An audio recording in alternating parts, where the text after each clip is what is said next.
Hi, everyone. Welcome back to the next episode of The Era, where we really go deep on the impact of the experience that our employees are having with us as an employer and in the workplace, and the impact of that experience on ultimate business outcomes. We have really enjoyed the season so far and the conversations and the depth that we're getting into with some of these prominent business leaders and thought leaders from across the industry. And today's episode is no exception. We're really excited to welcome Robin Bailey, who is the co-founder and partner of Aria Benefits, to this episode of The Era. And we are really going to talk a little bit about getting into Robin's experience and over the last 2 decades in benefits and planning and understanding about how do you protect and help build humans in and around your workplace. He also has a podcast to where he's out talking and advocating some of the thinking and thoughts and the learnings that he's had. And the name of that podcast is Success Leaves Clues. So please check that out. Robin, we are so grateful to have you on this episode of The Era and looking forward to the conversation. Well, I'm so happy to be here, and it's not often I get to be a guest. Usually I'm the host, and I think being a host for me is a little bit easier, but I'll try to do my best today. But I'm really looking forward to the show, and I'm looking forward to reciprocating and having you on our show in a couple of weeks. I am looking forward to that, and Success leaves clues. I'm already trying to figure out what in my life, for any modicum of success I've had, what clues have I left behind, and how it'll be interesting to dig into that. But let's get into a little bit of this conversation, Robin, on and I want to get into benefits, but I also think your founding journey of why Aria Benefits, where did this idea come from? What's been the approach? Because then there's all these exogenous factors that are happening in the world that are even changing and helping you rethink that approach.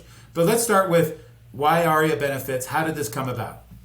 Yeah, and I like to say that I was born into this business. You know, my parents were new immigrants to Canada all those years ago. My dad's from Scotland, my mom's from England. And I always used to bother my brother and sister. I'd say I was the only true Canadian in the family because I was the only child born in Canada. And my dad had that typical immigrant story. You know, you work really hard. And he finally found himself into an insurance carrier, and he was a door-to-door salesman for the most part, selling life insurance, selling investments, and he saw that roller coaster of success and times that were very, very lean. But he eventually got to a point where he had built up a very small block of business, and he was comfortable. You know, we weren't rich by any standard, but he provided for his family and did a great job, and I'll be eternally grateful for that. My brother came into the business, and the idea was he would take over Dad's block of business and expand it one day. And my brother just wasn't cut out for that. We were talking before the show. My brother ended up working for a bank and a call center and on the insurance side, and did very well in that. He needed that structure. My sister, who would have been great for this business, had a special calling to work with special needs children. And so she does that for the Ontario government and just has such a passion for that. So there I was, Dad's last hope at coming into the business. But Dad did me one of the greatest favors that I'll be eternally grateful. He's not with us anymore, but I'll be eternally grateful. And he said, listen, the role of a broker, advisor, consultant is tough. You know, it's that roller coaster ride. Here's what I'd like you to do.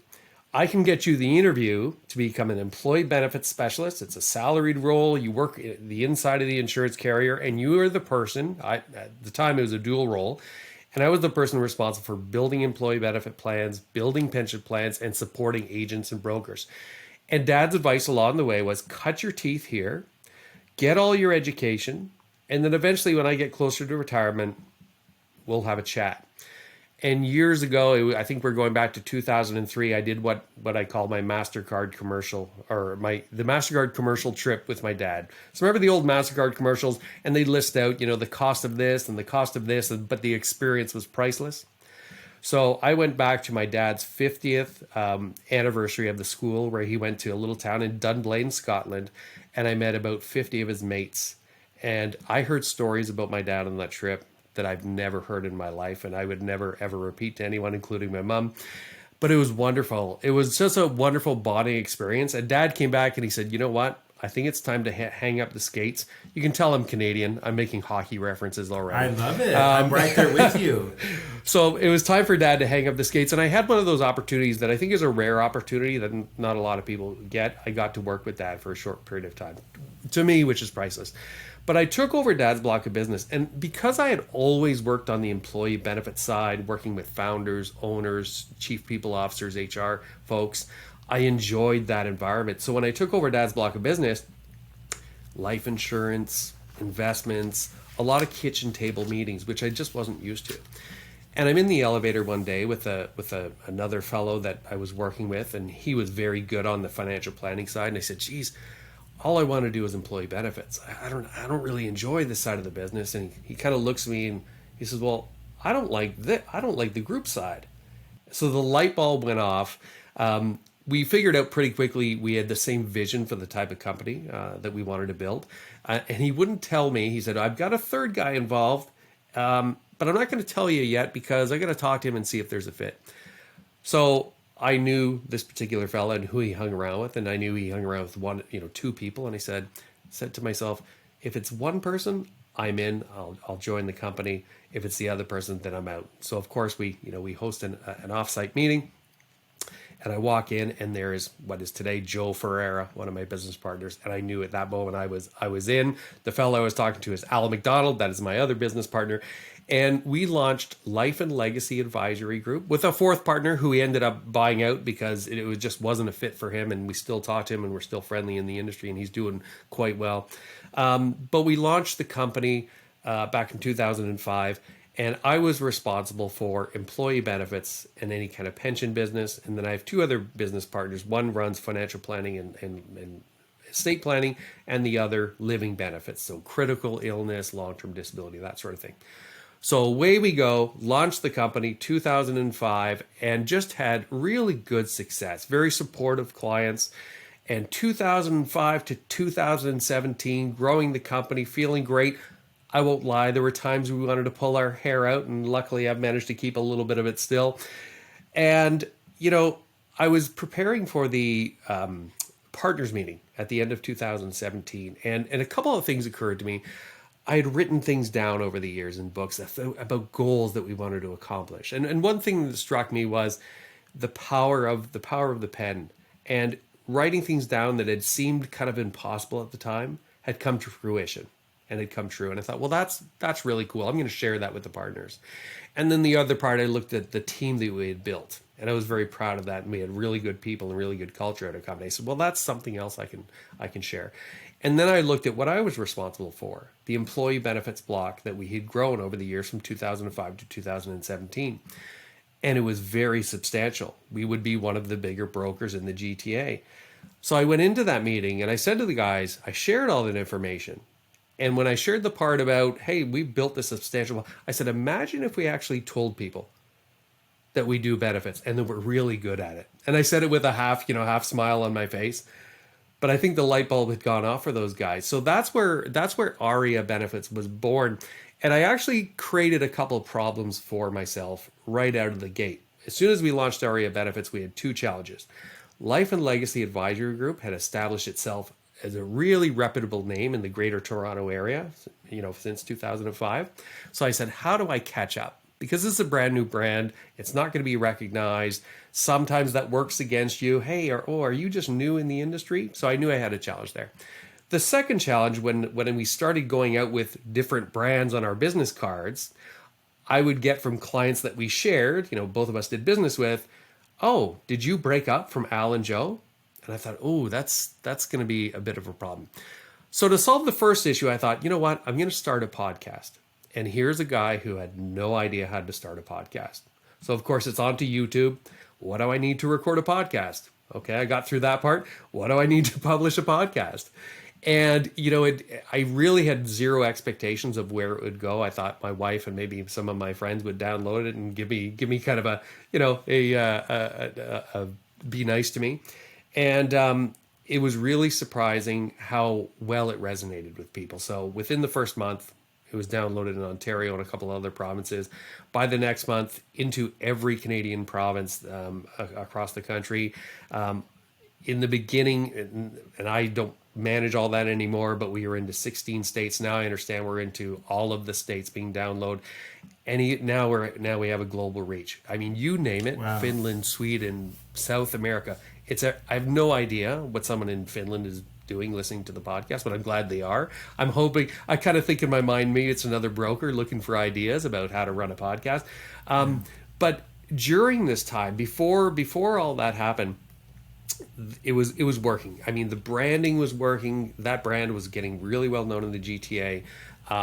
The part around, being that disconnect between, hey, did you break up from your partners? That was still an issue.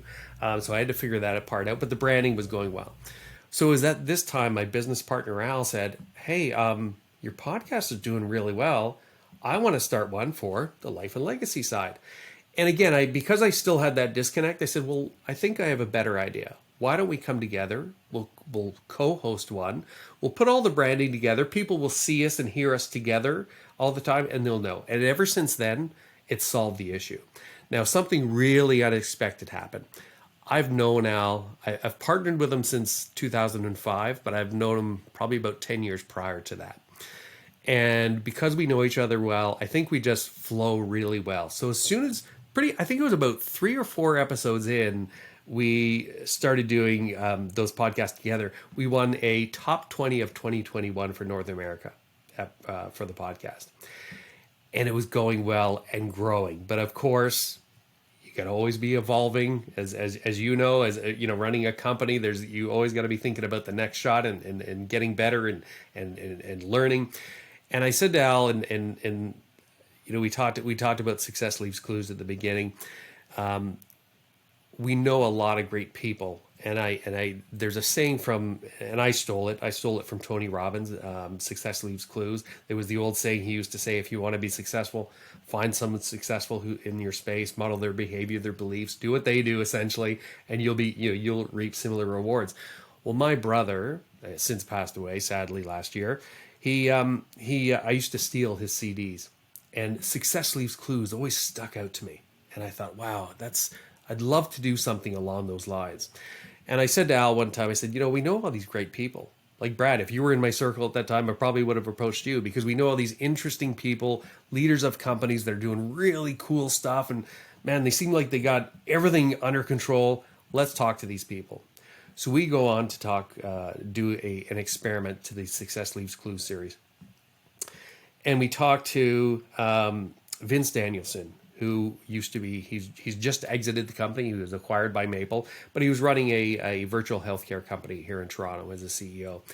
And we start talking to him on the podcast, and we hear about his childhood.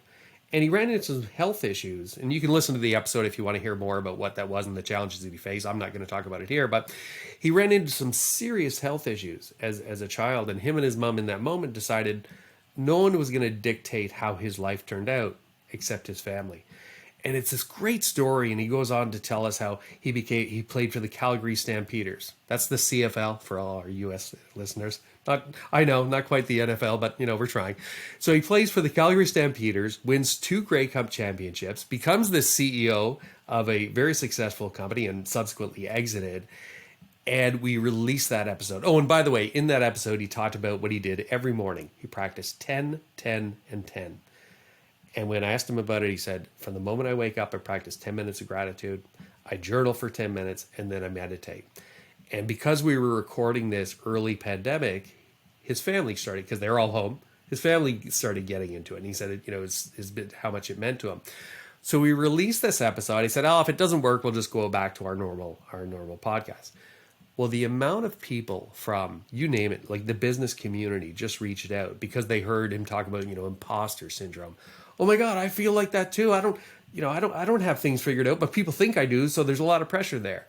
Or, wow, I haven't faced anything like that in my childhood about my health. And boy, it gives me a kick in the pants because, geez, here I am feeling sorry for myself. So we got all this enormous feedback on that series. So we really doubled down. And of course, now the podcast that was a series. Now it's actually called Success Leaves Clues. And then the other area, which has been a huge surprise and might be interesting, particularly to you and your audience, our avatar in the beginning was the founder, was the CEO, was the owner. because they have great stories. And naturally, that's who we deal with. Those are our clients. So we have a lot of great stories. But then I'm sitting with Al one day and I said, there's a lot of clues from other people too. I think we should open up maybe another avatar. And I reached out to, who's since become a friend, Joanna Kimyech. She's a chief people officer. And I said, listen, I think success leaves clues. I think there's something to talk about here too. So I had her on the show. Again, another bit of an experiment to see where this is going to go. And I had no idea the community that lives and breathes in the HR world, in the people space. I'm sorry, but it dwarfs the CEO founder space. It really does. There's real community there. And when I talked earlier about, community and the global reach of the podcast, it was amazing for me, a guy who had no idea what he was doing in the beginning, that just wanted to build brand, to see the outcome of community building outside of me and Al in the podcast. And I'll share with you what I mean. Joanna comes on the show. We get enormous amounts of feedback about, oh my gosh, I want to hear more. There's been no playbook for what we've lived for, through now. We want to hear from more people like Joanna. But Joanna has another chief people officer from Sweden reach out to her after the show and say, hey, you know what? I feel like you were talking to me. It really resonated. Can we have a virtual coffee and meet and chat? And I talk to Joanna all the time now.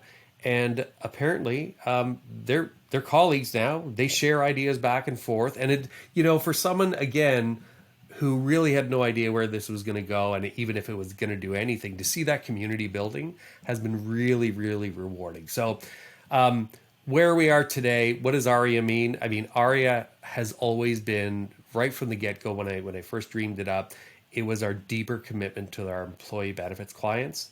And now we're actually telling people, hey, we do benefits. And by the way, we're really good at it.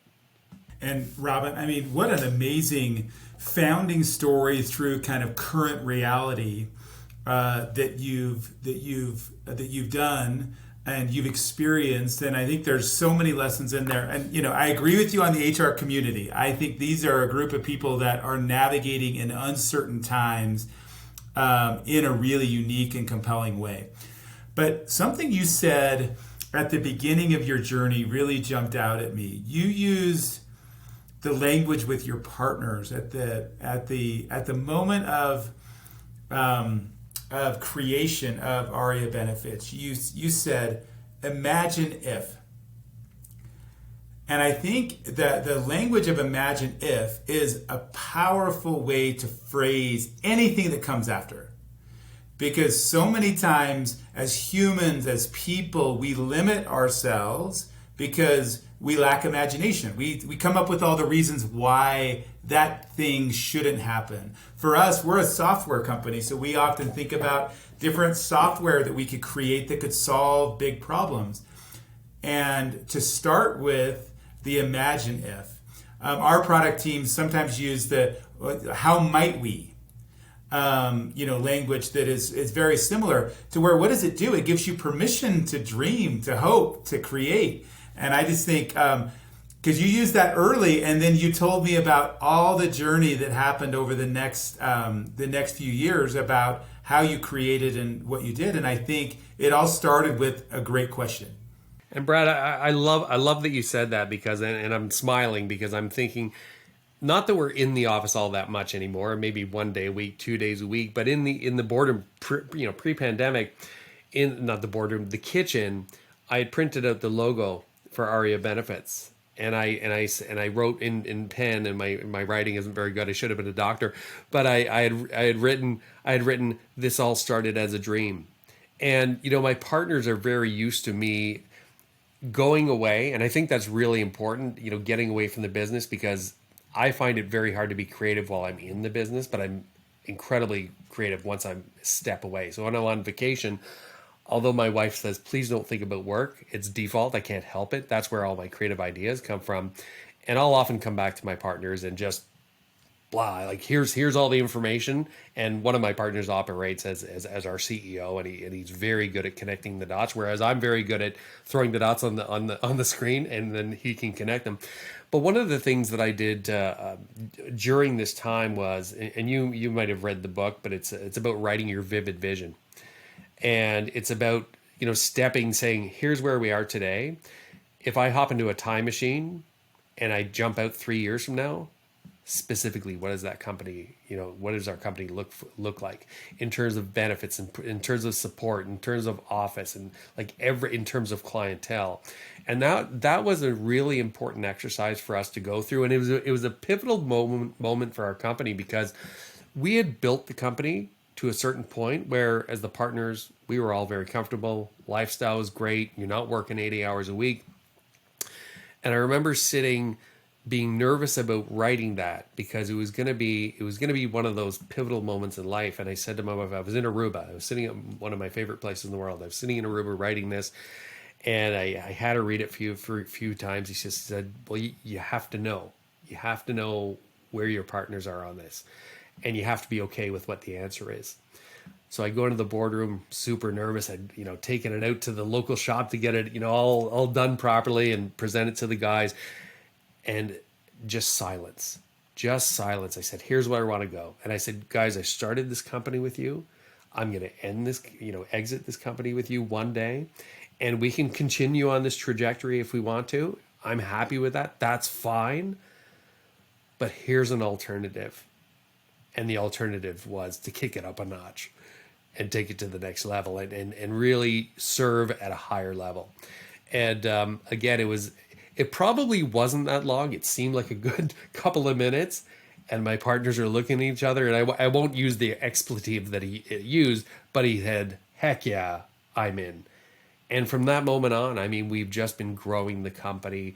And, I was talking to a founder today that is going to be on the podcast. And one of the things that resonated with me is he said, my vision has never changed. It's evolved about where we're trying to go and how we're trying, but it's never changed. And I love talking to other entrepreneurs and business, business leaders about that vision that they have and where they want to go and how they can get there. And I think in my business, particularly in your business as well, I think we can help people do that in a big way. Yeah, I mean, I think it's the Jeff Bezos quote that's like, hey, let's be firm on vision and flexible on execution. And I think that's one to where it's like, yes, vision can be firm, but how you get there many times may surprise you. And, one of the things that I was thinking about is even during the pandemic, the nature of your business changed to where how you get business done, how to engage. And there's this whole, there's the pandemic, but there's this whole like thing called the internet and this digital transformation and how things want to happen. It's fundamentally altering your business. Like, talk to us a little bit about the digitization of Aria and where you are in that journey and how you feel like your clients are reacting to that. So Brad, I remember for years having the conversations. Again, my wife and I love to travel. Typically in the winter, we're going down to the islands. I said I love Aruba. I've been there for about 25 years. And I would always take my laptop, but I was on vacation. So technically I'm not supposed to be opening my laptop, right? Sneak, when my wife goes shopping, I can sneak away and check my emails. But I always used to, kind of fantasize about, hey, imagine if we could do we'd call them working weeks. So we'd take some vacation, but then add, tack on a week or two here, and we do these working weeks.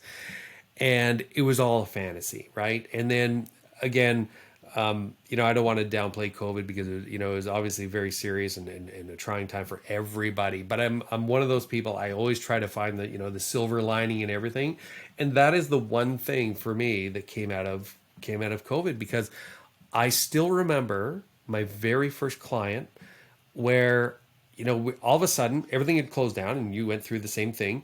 And I thought, how are we going to do this? Because I'd spent my entire career going to meet people, building, quickly build rapport, sitting in person so you could watch their nonverbal cues and kind of figure out, okay, where are we going?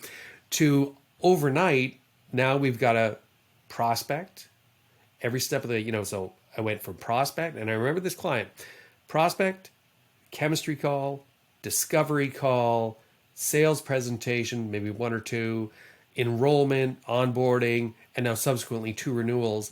And it's amazing to look back because I really had nothing to be nervous about, because we were able to pivot pretty quickly. And what we did in person, we just transferred over to the digital space. And that client, I would argue, I have just as strong of a relationship with that client that ones I've met in person with before.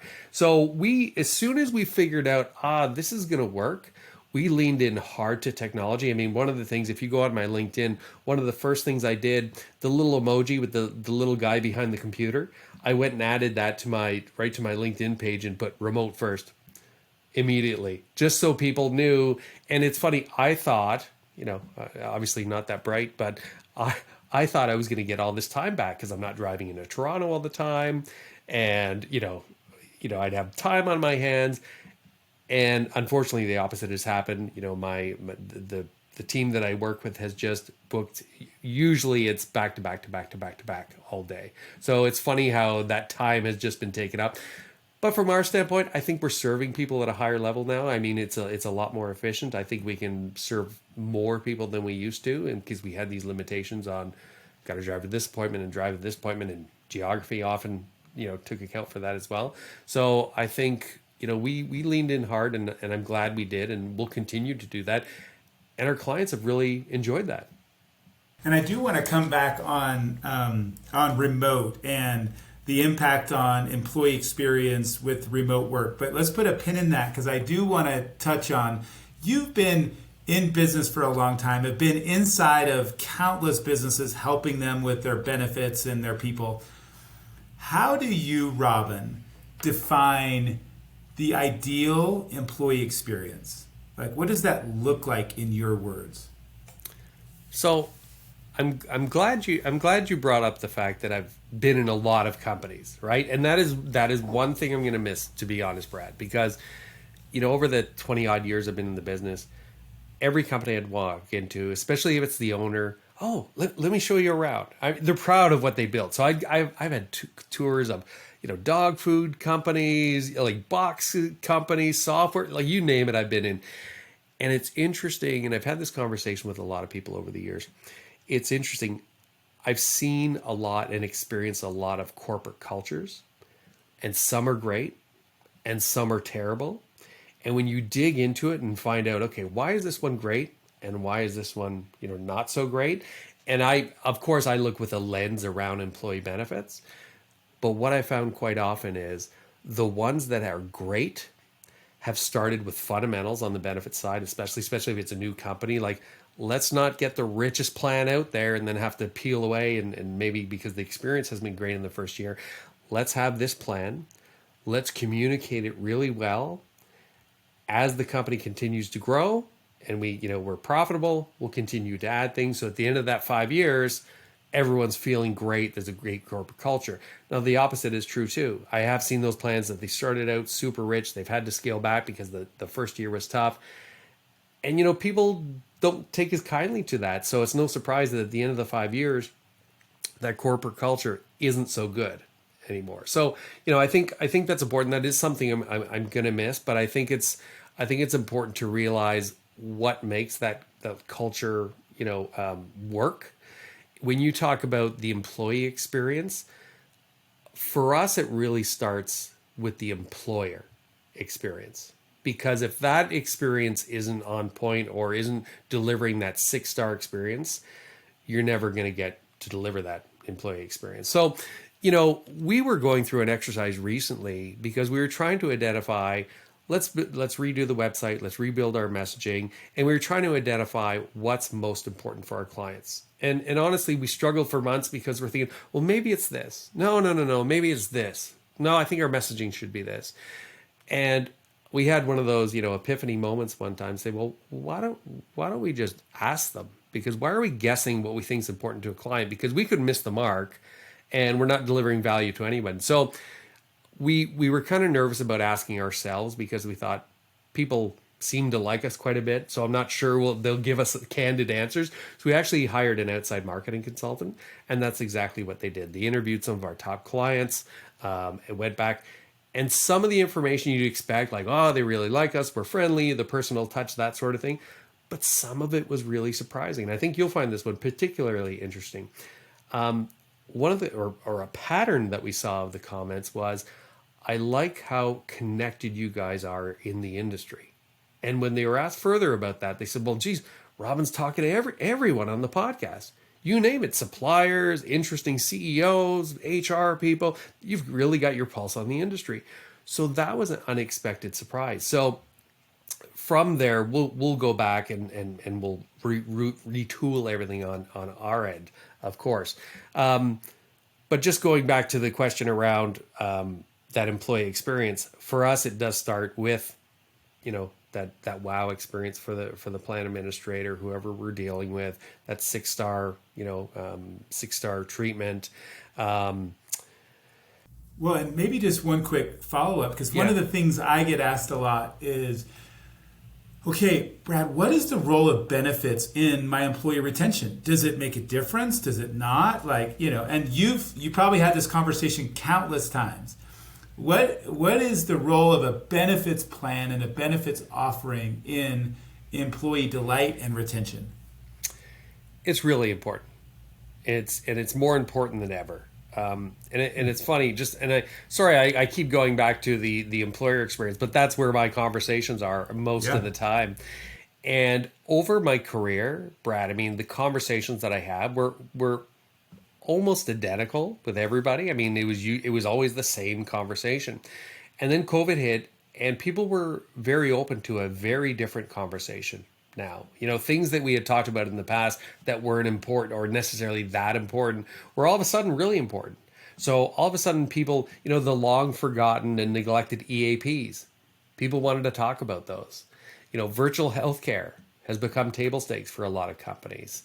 Mental health support, those have become big ones. So, and I think on the employee side, what you're finding now is employees used to come in and say, well, what's the salary? What type of vacation? And in a general sense, do I get benefits? Okay, great. That's changed. That's definitely changed. Employees are coming in and they're asking for, hey, do you have, what's my salary? What are the employee benefits? Is there a group RSP for you guys who would be a DPS or a 401k? That's your equivalent. And specifically on the benefits, what is the mental health support? What is the virtual health care? And on those two items, I think what we're getting a sense of for the employees is they want to go somewhere where they feel the employer actually cares about them. And if you can't demonstrate that you care, they're going elsewhere, right? And I mean, I talk to employers all the time that are struggling with, hey, how do we, attract and retain these people? Because as we all know, what does it cost you to get that person up and running in terms of money and time? That'll vary from 3 months to a year, depending on the role. But more importantly, what does it cost you to lose that person? So for us, I mean, benefits become a really important part of that. And I think more than that, I mean, you can have the best benefits plan in the world. If you're not communicating that and creating a cadence of communication to make sure both existing employees know about it, new employees know about it, and the value that it can add, you're gonna miss some people, because if they're not aware of it, how are they gonna know, well, this is really valuable to me? It's actually, I think this communication point, Robin, is so interesting. I met with a really interesting company last week that the premise of the entire company is how to better communicate benefits in a way that mere mortals can understand. Because let's face it, some of the plan documentation, some of the things there, I mean, it's difficult to get through. Because I do think there's so much that the employers are paying for that I don't think, number one, they might not get credit for, but then it's not getting used the way that it was architected. And to me, that is just the great, it's a travesty, in fact, that it's there, but the value's not being realized. Like, how do we better connect that? And I think your point on communication is one that I hear HR leaders, business leaders all over the world thinking about. Quite often when I walk into a plan, there are opportunities without making a single plan design change. Because as a business owner myself who has their own benefits plan, anytime I can find things to communicate to the employees that don't cost me anything, I'm a big fan of those. And quite often when you look through a plan, there's tons of little things that aren't being communicated. And to your point, if you don't know it's there, there's no value, right? And I don't pretend to know about U.S. plans. I have great people that I partner with in the U.S. for U.S. plans and clients that need that. But in the Canadian plans, things like Best Doctors, and I mean, it's a navigation service, it's a second opinion service. I've used it personally. We have success stories around that. We have some sad stories, but around that as well. But with some clients that have passed away, but they did get assistance along the way. There's so many things you can communicate to the employee. So I always counsel people to look for those opportunities to just talk to your employees and let you know that you care about them. In Canada, digital pharmacy platforms have entered the scene, and they're free to add to your plan. So the employees get this cool technology platform. They get access to free delivery. They get lower markups on their drug costs, and it's an easy one to do. And we actually did that maybe halfway through the pandemic, and I actually had one of our employees come back and say, "I can't believe you're spending more money on the benefits plan during this time. Like, this is incredible."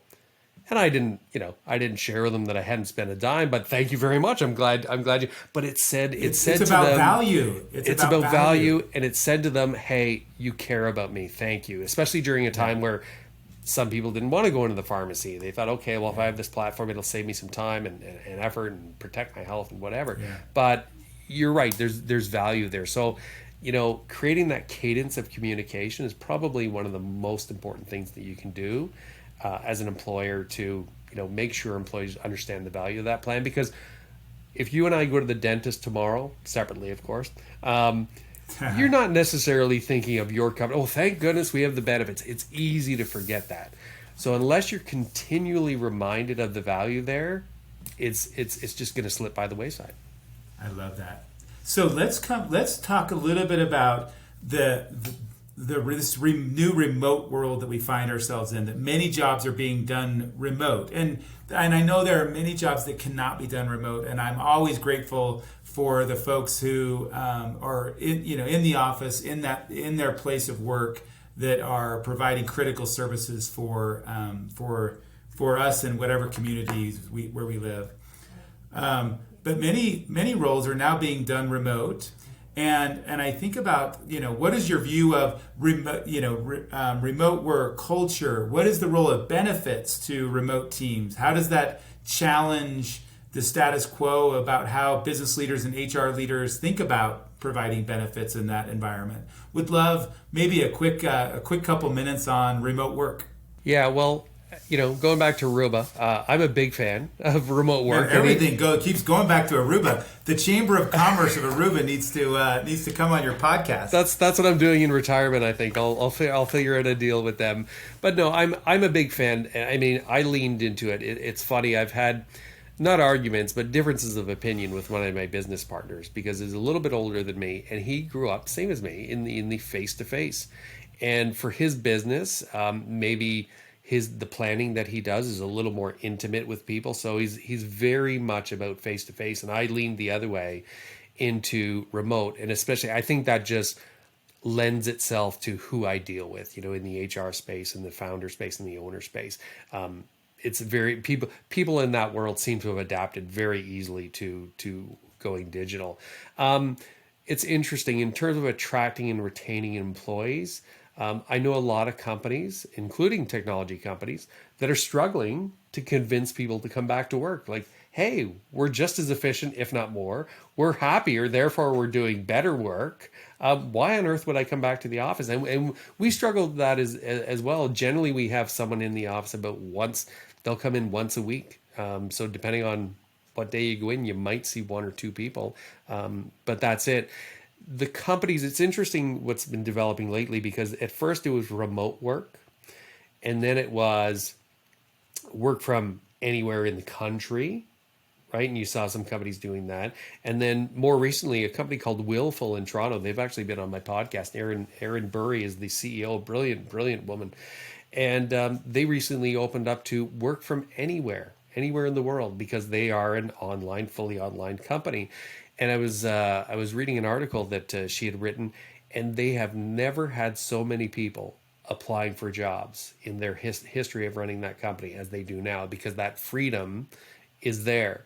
So benefits become a really big part of that. Again, because you are remote, you're not around people. And I look at my example, virtual healthcare. I brought that up before. I remember having Dialogue, which is a very big company in Canada, one of the top 2 companies in Canada for virtual healthcare. And I had them on the podcast pre-pandemic. And I came out of that podcast thinking, this is a really cool idea. And I started talking to clients about it. And they said, oh, that's virtual healthcare. That's kind of neat, but we'll talk about it later. Remember how I said the conversation has changed? We'll talk about that later. And of course, fast forward to where they are today. But I think of myself, I'm 99% remote, for my job. I'm about to hop on a plane back in August to go to Vienna. So 2 days before I go to close my front door, going for a walk with my wife, get stung by a wasp. Okay. Typical male, it's just a wasp. I don't have to do anything. I didn't even ice it. It'll be fine. Next day, my wife says, how's your finger? It's fine. Look, no problem. I can see where you stung, but it's no problem at all. The next morning I wake up, my finger is black and blue. The swelling is radiating through my hand, and I'm supposed to get on a plane to Europe that night. There is no way I could get into a doctor that day. I don't think I would have even got into a walk-in on time because a lot of them are very busy in our area. I go on to the virtual healthcare provider provided through our benefits plan. Under 10 minutes, I'm on with a doctor. He's prescribing the medication, saying, don't worry about it. I'll get you on that flight. Just go pick up he sends the prescriptions digitally to the pharmacy just around the corner from my house. So hour and a half total, and I get that. So, that becomes really important, especially if someone is remote, they need access to stuff like that. So I think benefits becomes a really, really big part of that. Now, depending on how remote that person is, if we're sending someone out of Canada, those expatriate benefits become really important because now the person is outside in a foreign country. They got to make sure they have the coverage. That's a whole nother conversation. But I guess to answer your question, I think benefits become even more important for those employees because they're going to have needs that, maybe the average employee who is sitting at home and can get to that pharmacy or can get to their local doctor is not going to have. Well, and Robin, I know we're short on time to where we'll probably have to wrap here. Oh, this is too much fun. I want to do more. Podcast. Yeah, we're ready to go. But I do think the message I'm taking away is clearly the role of benefits in today's environment with everything going on that we've talked about have never been more important. The criticality of being flexible and communicating the value of those benefits to your employees, no matter the company size, has never been more important and impactful. And then I also think that many of our own personal and professional journeys start with a great question. And you taught us a fun way to do that today, which is imagine if, or how might we do things that maybe we thought were impossible before. And the power of the pen of creating and writing down what some of those objectives and things are. I've learned a lot through our conversation. So just want to express my gratitude for your time on the Era, on the podcast, and looking forward to continuing the dialogue here in a couple weeks. Awesome. I look forward to it. Thanks so much, Brad. I really enjoyed this.